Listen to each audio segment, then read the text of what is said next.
अस्सलाम वालेकुम। तो स्टार्ट करते हैं। बिस्मिल्लाहिर्रहमानिर्रहीम। बेटे, आज का जो लेक्चर है उसमें मैंने आपको चैप्टर नंबर 5 जो एनर्जेटिक्स है, एनर्जेटिक्स है ना। एनर्जेटिक्स में हमने जो है पढ़ना क्या है, आज आप मुझे बताएं ज़रा शाबाश। हमने एक्सोथर्मिक और एंडोथर्मिक रिएक्शन के बारे में पढ़ना है, ठीक है। तो एक्सोथर्मिक और एंडोथर्मिक में प्रीवियस लेक्चर में थोड़ा थोड़ा सा आपको बताता तो रहा हूँ, लेकिन अब जो है ना हम इसको डिटेल में पढ़ेंगे। जैसे हमारी बुक में पूछा गया उस तरह से हम इसको डील करेंगे। मैंने आपको कहा था तरतीब नहीं है, तो हम तरतीब में चीज़ों को खुद से लिखेंगे, अच्छे से पॉइंट्स बनाएंगे ताकि अच्छे मार्क्स हासिल कर सकें। तो बेटे, सबसे पहले मैं ना पार्ट्स में आपको करवा रहा हूँ, ठीक है। सबसे पहले एक्सोथर्मिक को मैं एक्सप्लेन करूँगा, फिर एंडोथर्मिक की तरफ जाऊँगा। ये एक्सोथर्मिक के कुछ पॉइंट्स मैंने लिखे हैं। मैं लेक्चर के दौरान लिखता हूँ तो ज़रा लेक्चर लेंथी हो जाता है, फिर आप लोगों का दिल नहीं करता पढ़ने को, सुनने को। तो मैंने क्या किया, पहले ही इसको लिख लिया और मैं इसको एक्सप्लेन कर दूँगा आपको। अच्छा, इसको एक्सप्लेन करने से पहले मैं आपको ना एक बात बता दूँ। कोई भी फिज़िकल चेंज, यानी किसी भी फिज़िकल कंडीशन में चेंज आना, यानी सॉलिड से लिक्विड में जाना और लिक्विड से गैस में जाना, उसके लिए हमें क्या चाहिए होती है, हीट चाहिए होती है। ऐसे ही है ना, देखो, अगर आपके पास कोई सॉलिड चीज़ है, आइस फॉर एग्जांपल, आइस से मुराद है बर्फ़, ठीक है। जब इसको गर्म करोगे, हीट दोगे तो ये लिक्विड में चली जाएगी, ठीक है। और लिक्विड को जब आप हीट दोगे तो वो गैस में चली जाएगी। तो ये जो फिज़िकल चेंज आ रहा है वो किसकी वजह से आता है, हीट की वजह से आता है, ठीक है बच्चों। फिजिकल चेंज किस वजह से आता है, हीट की वजह से।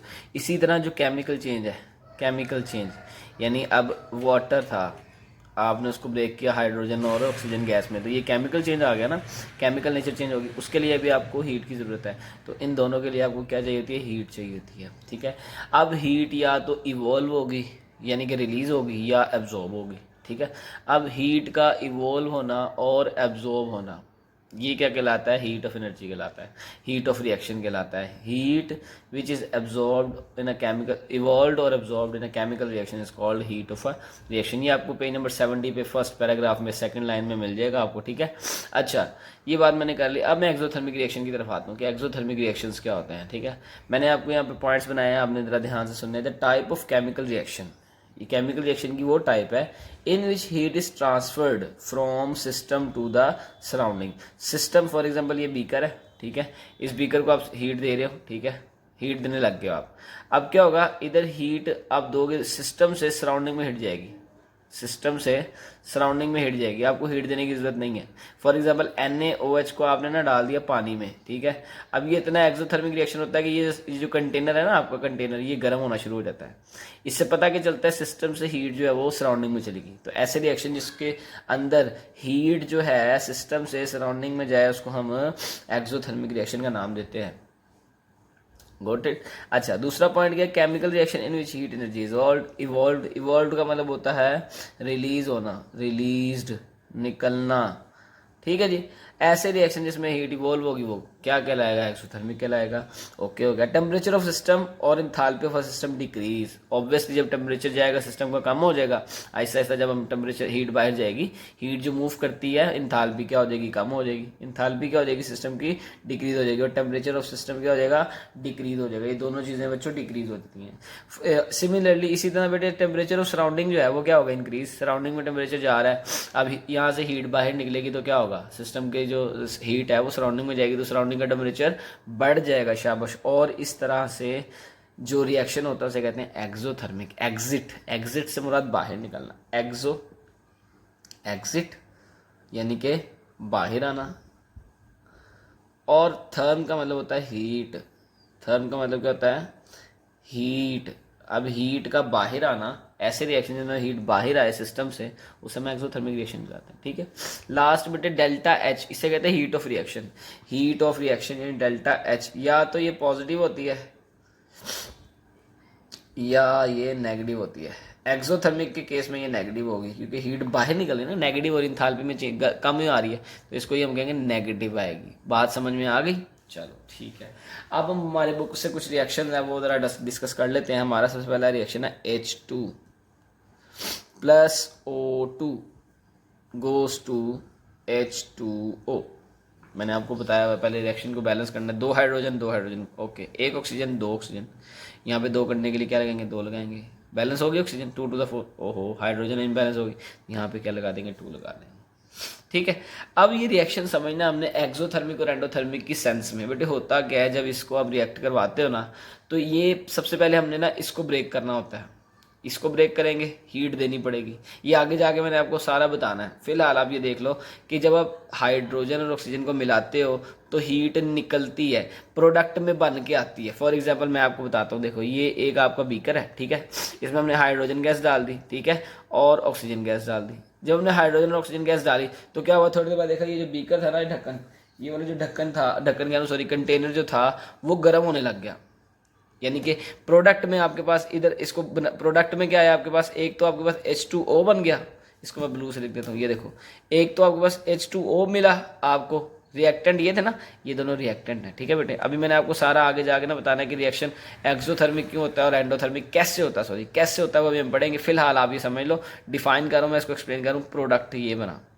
अब प्रोडक्ट कहते हैं उन चीज़ों को जो हमें मिलती हैं। एक तो हमें वाटर मिल गया, दूसरी बात बेटे ये जो हीट यहाँ पे जो ये गर्म हुआ है, जो मैं ब्लू से शो कर रहा हूँ, ये हीट की फॉर्म, हीट भी तो आएगी ना, कितनी हीट आएगी, 571 किलो 0.16 किलो जॉल कर लो, किलो जॉल ये एनर्जी आएगी। यानी कि इतनी एनर्जी भी आपको मिलेगी।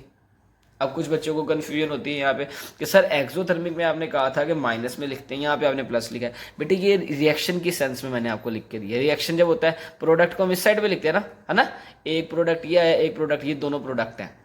अब ये जो -571 ये सिस्टम से कहाँ जा रही है, बाहर, तो इसकी डेल्टा एच क्या होगी, डेल्टा एच क्या होगी, पहले तो हम लिख लेते हैं 571.6 किलो जूल होगी, पहली बात तो ये। दूसरी बात बेटे इसके साथ क्या साइन लगेगा, माइनस। अब ये नेगेटिव साइन क्या शो कर रहा है कि ये एक्सोथर्मिक रिएक्शन है। क्लियर, ये एक्सोथर्मिक रिएक्शन है, ये नेगेटिव साइन हमें बताएगा कि ये रिएक्शन एक्सोथर्मिक है। यहाँ पे पॉजिटिव साइन हमें ये बता रहा है कि ये हीट हमें मिल रही है, प्रोडक्ट के तौर पे हमारे पास आ रही है। यहाँ पे मैंने नेगेटिव लिखा है, इसको आपने कंफ्यूज नहीं करना, क्योंकि नेगेटिव साइन से हम एक्सोथर्मिक रिएक्शन को रिप्रेजेंट करते हैं। ये एनर्जी जो है वो रिलीज हो रही है, रिलीज हो रही है, ठीक है। अब ये दोनों क्या थे, पहले ये कह लें इसके मुकाबले हैं तो ये भी स्टेबल मॉलिक्यूल है। मॉलिक्यूल स्टेबल आपने पढ़ा भाई, कोवलेंट बॉन्ड है, डबल कोवलेंट बॉन्ड है, सिंगल कोवलेंट बॉन्ड है, ये स्टेबल तो हैं लेकिन ये ज़्यादा स्टेबल है बेटे, ठीक है। अब एनर्जी जब एनर्जी कम होती है ना तो स्टेबिलिटी ज़्यादा होती है। इनकी एनर्जी कम हो रही है, यानी कि सिस्टम से कुछ एनर्जी बाहर निकली और ये एक स्टेबल मॉलिक्यूल बन गया। उम्मीद है आपको बात समझ आई होगी, लेकिन आगे आगे क्लियर होता जाएगा। अगर नहीं भी आई तो कोई मसला नहीं है।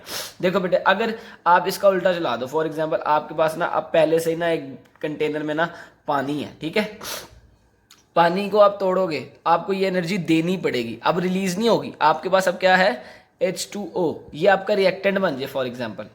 अगर ये रिएक्टेंट है तो आपको हीट नीचे से देनी पड़ेगी, कितनी हीट देनी पड़ेगी, 571 देनी पड़ेगी, 571.6। इतनी मैं आपको लिख के दिखा देता हूँ, इसका एंडोथर्मिक बना लेते हैं समझने के लिए। 2H2O, हमारे पास वाटर के दो मॉलिक्यूल्स थे, हमने इसको ब्रेक किया।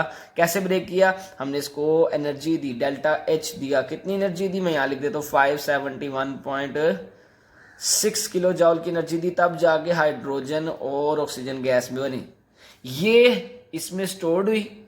यानी कि पहले ये स्टेबल था, अब कम स्टेबल चीजें बन रही हैं, H2 और O2 है, ये भी स्टेबल, लेकिन ज्यादा स्टेबल ये था, ठीक है, क्योंकि इसकी एनर्जी कम है, इनकी एनर्जी ज्यादा होगी। ये एनर्जी इनमें गई ना तो ये एनर्जी ज्यादा होगी। उम्मीद है क्लियर हुआ होगा। सेकंड बेटे, हमारी बुक में जो रिएक्शन है वो मैं डिस्कस करूंगा आपके साथ। अभी मैं आपको बुक से बता दूंगा अपने किस किस तरह से जो हेडिंग्स बनानी है। अच्छा बेटे, बात यह है कि आपके पास अगर एक कार्बन का एटम है, ठीक है, और एक ऑक्सीजन का एटम है, मॉलिक्यूल है, ठीक है, ये जब रिएक्ट करते हैं तो क्या बनता है, CO2 बनता है। CO2 बनने के बाद कितनी एनर्जी रिलीज होती है, वो बेटे होती है 393.5 किलो जूल। ये एनर्जी क्या हुई, रिलीज हुई। हुआ क्या, दोबारा से देखें शाबाश, हमारे पास एक कंटेनर है, ठीक है, हमने इसमें कार्बन डाला प्लस ऑक्सीजन का एक मॉलिक्यूल डाला, बना क्या, कार्बन डाइऑक्साइड। एक तो प्रोडक्ट ये आया CO2, और एक जो हीट यहाँ पे रिलीज हुई, क्योंकि ये स्टेबल मॉलिक्यूल है, ये अनस्टेबल है। जब ये इनमें रिएक्ट होगा तो क्या होगा, एक स्टेबल चीज बनेगी, कार्बन डाइऑक्साइड, ठीक है, ये स्टेबल है। अब क्या हुआ, हमें एनर्जी भी मिली, कार्बन डाइऑक्साइड भी मिली। डेल्टा एच क्या आएगा बेटा जी, डेल्टा एच जो एनर्जी यहाँ पे लिखी है, साइन नेगेटिव का आएगा, एनर्जी वही आएगी। क्लियर हो रहा है, बिल्कुल, शाबाश, होना भी चाहिए। अब इसी का ऑपोजिट उल्टा लिख देंगे हम। अगर हम इसको उल्टा लिख दें, फॉर एग्जांपल CO2 को हमने ब्रेक किया और कितनी एनर्जी दी, मैं यहाँ पे लिख देता हूँ 393.5 किलो जॉल। इस तरह भी लिखोगे तो करेक्ट होगा। इतनी एनर्जी आपने दी और क्या बन गया, फिर कार्बन का एटम अलहदा हो गया और ऑक्सीजन का एटम अलहदा हो गया। आपने इसको ब्रेक करने के लिए एनर्जी दी ना, ठीक है, इसको बनाने के लिए आपकी एनर्जी रिलीज हुई थी। तो उम्मीद है समझ आ रही होगी आपको, ठीक है। अच्छा, अब होगा क्या, आखिरी रिएक्शन जो था हमारी बुक में एक्सोथर्मिक के बारे में ये लिखा हुआ था। मैंने आपको इसका एंडोथर्मिक भी बना के दिखा दिया। अब मैं आपसे एक काम, आपके लिए होमवर्क ये है कि आप क्या करोगे। अब आपने एंडोथर्मिक के केस में क्या करना है, the type of chemical reaction in which heat is transferred from surrounding to system, from surrounding to the system. Surrounding से कहाँ जाएगी, सिस्टम में जाएगी। कर लोगे ना, हाँ बिल्कुल करना चाहिए आपको। अब ये पहला पॉइंट आ गया किसका, एंडोथर्मिक का। मैं यहाँ पे छोटा छोटा सा लिख भी देता हूँ आपके लिए, बल्कि यहाँ पे तो हम एग्जांपल डिस्कस कर लेंगे। देखो आप अब बड़े हो गए, करना है आपने, खुद काम करना है और आपने मुझे ना कमेंट में बताना है कि डन, डन का मैसेज करना है कि हमारा ये काम हो गया था, ठीक है। The type of chemical reaction in which heat is transferred from surrounding to system. अब क्या होगा, सराउंडिंग से सिस्टम में हीट जाएगी तो क्या होगा, chemical reaction in which heat energy is absorbed. क्या आ जाएगा एंडोथर्मिक के केस में, एब्जॉर्ब्ड। इन दोनों को कट करके क्या लिख देंगे, absorb. Temperature of a system बढ़ जाएगा, एंथैल्पी ऑफ अ सिस्टम बढ़ जाएगी। जब बढ़ेगी तो किससे रिप्रेजेंट करेंगे, पॉजिटिव साइन से। ठीक हो गया, ये एंडोथर्मिक का हो गया। उम्मीद है क्लियर होगा। अब यहाँ पे कुछ रिएक्शन में आपसे डिस्कस करूँ एंडोथर्मिक के हवाले से, ठीक है। हमारी बुक में जो वही डिस्कस करेंगे बेटे। H2 का एक मॉलिक्यूल, I2 का एक मॉलिक्यूल, ठीक है। अब क्या हुआ, जब हमने इसको, इन दोनों को हीट करना शुरू किया अलग अलग जार में ना, हमने इसको ऐसा, इस एक जार ये है, एक जार ये है, हीट सोर्स एक ही, इन दोनों, इसके पास भी हीट जा रही है, इसके पास भी हीट जा रही है। पहले तो ये टूटेंगे, H अलग होगा, I अलग होगा, ठीक है। फिर क्या होगा, 2HI बन जाएगा। क्या बन जाएगा, HI। सर 2HI क्यों बोल रहे हैं आप, हमें बैलेंस करना सिखाएं। ओके बेटे ओके, 2 ये एक, 2 लगा दो, ये भी बैलेंस, ये भी बैलेंस, ठीक है। अब हुआ क्या, आपने एनर्जी दी तो एनर्जी भी मैं यहाँ पे लिख देता हूँ नीचे। कितनी एनर्जी देनी पड़ी आपको, -53.08। इतनी एनर्जी आपने इसको दी तब जाके ये बना। यहाँ पे मैंने माइनस क्यों लगाया बताएं, ये एनर्जी मैंने इसको दी है ना, ठीक है। अब ऐसा करते हैं, हम इसको माइनस ऐसे लिख देते हैं। हमारे बुक में यहाँ पे माइनस लिखा हुआ है, आपको कंफ्यूज नहीं होना, आपने इस बात से बिल्कुल कंफ्यूज नहीं होना। ये माइनस का साइन ये बता रहा है कि इतनी एनर्जी इन्होंने ली, फिर ये बना। ये प्रोडक्ट में हमारे पास नहीं आ रही, ये रिएक्टेंट को दी जा रही है, ठीक है। समझ आ रही है ना, बात समझ में आई। हमने ये रिएक्टेंट्स को दी और ये प्रोडक्ट बना हमारे पास, ठीक है। इसका साइन क्या होगा बेटे, पॉजिटिव साइन होगा, +53.08। क्यों, क्योंकि ये एंडोथर्मिक रिएक्शन है, इसमें हीट एब्जॉर्ब हो रही है। हमारी बुक हमें कंफ्यूज कर रही है, माइनस यहाँ लगाया हुआ है, प्लस यहाँ लगाया हुआ है, हालांकि प्लस एक्सोथर्मिक के साथ लगता है। ये केमिकल रिएक्शन के सेंस में लिखा हुआ है बेटा जी, और ये डेल्टा H जो है ये एक्सो और एंडोथर्मिक के सेंस में लिखा हुआ है, ठीक है। ये प्लस माइनस जो है ये वाला, ये रिएक्शन की सेंस में है, और ये वाला प्लस माइनस जो है ये एक्सो और एंडोथर्मिक की सेंस में है। क्लियर हुआ होगा। आगे देखो, N2 + O2, मैं ना माइनस यहाँ पे, मैं यहाँ पे प्लस, हमने कितनी एनर्जी दी इनको, 180.06। आप इस तरह लिखना, आपको कंफ्यूजन नहीं होगी, बुक वाला ना लिखो, गलती नहीं होगी। अच्छा हाँ, गलती नहीं होगी, ये ना टेंशन लेना, सर ने कहा हमारी गलत हो मुझे बताना। अच्छा, N2O2 मिले, इतनी एनर्जी दी तो बना क्या, 2NO। इतनी एनर्जी क्या यूज हुई तो साइन आ जाएगा प्लस का। मैं तो ये आपको रेफर करूंगा, इस तरह लिखा करो, ठीक है। एंडोथर्मिक में एनर्जी की अमाउंट इधर लिख दो, एक्सोथर्मिक में प्रोडक्ट में लिखो, ठीक है। और नेगेटिव आपको याद रखना है एक्सोथर्मिक में लगता है, पॉजिटिव आपको याद रखना है एंडोथर्मिक में लगता है। 180.6 किलो जॉल एनर्जी जो है वो बनेगी, ठीक है। अब मैं आपसे जो है डिस्कस कर लेता हूँ आगे कुछ बुक्स के, जो बुक्स से रिलेटेड चीज़ें हैं वो मैं आपको बताता हूँ, और आपने क्या क्या करना है याद, वो भी मैं आपको पूछ लेता हूँ, बता भी लेता हूँ। देखिए ज़रा बेटे, आप लोगों ने सबसे पहले, हमारे पास ये बुक आ गई, ये देखें यहाँ पे ना, इधर ये पहली लाइन आपने सिर्फ नोट में लिख देना है। हीट ऑफ रिएक्शन क्या होता है, ये डेफिनेशन है हीट ऑफ रिएक्शन की। हीट ऑफ रिएक्शन क्या होती है, ये लिख दिया। इसको आप एक पॉइंट ऐड कर लेना, it may be positive, it may be negative, ठीक है। या फिर आप ऐसे भी लिख सकते हो, for exothermic it is negative, for endothermic is always positive. Okay, यहाँ से आप कुछ भी नहीं करोगे, जो मैंने आपको बता दिया वो आपने करना है। आपने करना किस तरह, अटैम्प्ट किस तरह करना है, पहले एक्सोथर्मिक के सारे पॉइंट्स, ठीक है, फिर example number 1, example number 1, example number 2, और नीचे जो लिखा है बहुत इजी है, पढ़ के देख लेना। देखो 571.6 किलो जॉल एनर्जी इवॉल्व होगी इस रिएक्शन में, बताया हुआ है, बस आपने ये देखो लिखा हुआ है, इवॉल्व हो रहा निकलना। If the reaction evolve separate, ये यहाँ पे सेपरेट लिखोगे इस तरह से, the same amount of energy is evolve, यानी वो कह रहे सेम अमाउंट जो है ना एंडोथर्मिक में आप बता सकते हो। अगर एंडोथर्मिक रिएक्शन होगा इतनी हीट आप इसको दोगे और ये O2 में कन्वर्ट हो जाएगी, ठीक है। यही बात यहाँ पे लिखी हुई है, यहाँ तक आपका एक्सोथर्मिक का जो पार्ट है वो कंप्लीट हो जाएगा। आपने करना क्या, डिफाइन करना है पहले, ठीक है, फिर एक्सप्लेनेशन के तौर पे ये सारी है, एक्सप्लेनेशन में शुरू करना, ये रिएक्शन लिखने के बाद इस तरह से एग्जाम्पल 1, एग्जाम्पल 2, क्लियर। इसी तरह एंडोथर्मिक जो मैंने आपको पॉइंट्स बताया वो लिखोगे, फिर एग्जाम्पल नंबर 1, एग्जाम्पल नंबर 2। तो यहाँ तक हमारा एक्सोथर्मिक और एंडोथर्मिक का पोर्शन जो है वो स्टार्ट हो गया। नेक्स्ट है हमारे पास application of exothermic reaction, applications of exothermic reaction, ठीक है। अच्छा, अब पहली बात, one of present day living condition depend heavily on the availability of energy in its source, ठीक है। पहली बात तो ये आ गई, आप ये पॉइंट में लिख दोगे। सबसे पहली जो ये पहला है आपके पास ना कि एक्सोथर्मिक की पहली एप्लीकेशन क्या है, फर्स्ट एप्लीकेशन है exothermic chemical reaction are extensively used, extensively कहते हैं बहुत ज्यादा अमाउंट में यूज हो रहे हैं, टू फिलफिल आवर रिक्वायरमेंट्स।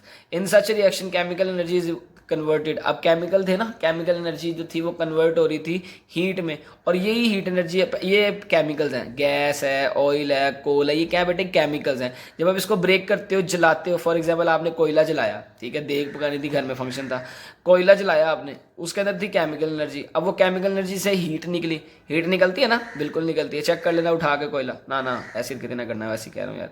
जब कोयला जलता है तो उसमें से हीट निकलती है, हीट जो है वो जाके आपके चावलों को या गोश्त को जो भी आप पका रहे हैं उसको जलाएगी, और जलाएगी नहीं यार, उसको कुक करेगी, उसको बनाएगी, खाने के लिए तैयार करेगी, और इस तरह से आप उस हीट एनर्जी को अपनी इंडस्ट्रीज में भी यूज़ करते हो, होम्स में भी यूज़ करते हो, ठीक है।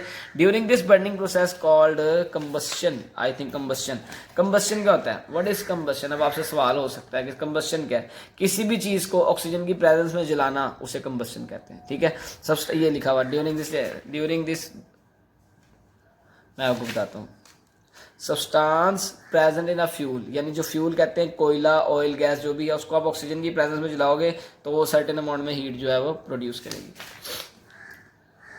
Application number 1 done, okay. अब एप्लीकेशन नंबर 2, एप्लीकेशन नंबर 2 क्या है, इसमें आप हेडिंग बनाओगे food such as fat, carbohydrate, जो हम खाते हैं ना चीज़ें, उसमें फैट्स भी होते हैं, चर्बी जिसको कहते हैं, कार्बोहाइड्रेट्स भी होते हैं, आलू वगैरह में, बायोलॉजिकल फ्यूल्स होते हैं ये, ठीक है। During metabolism the chemical energy present in food converting to heat to keep us warm, हमें वो क्या करती है, वार्म रखती है, दूसरी एप्लीकेशन होगी, ठीक है।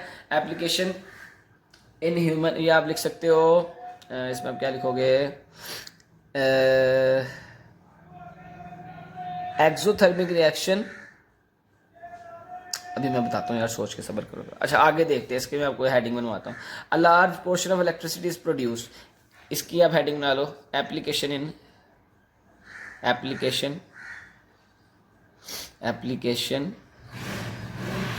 इन पावर स्टेशन। पावर स्टेशन कहते हैं जहाँ पे बेटा जी बिजली बनती है, ठीक है जी।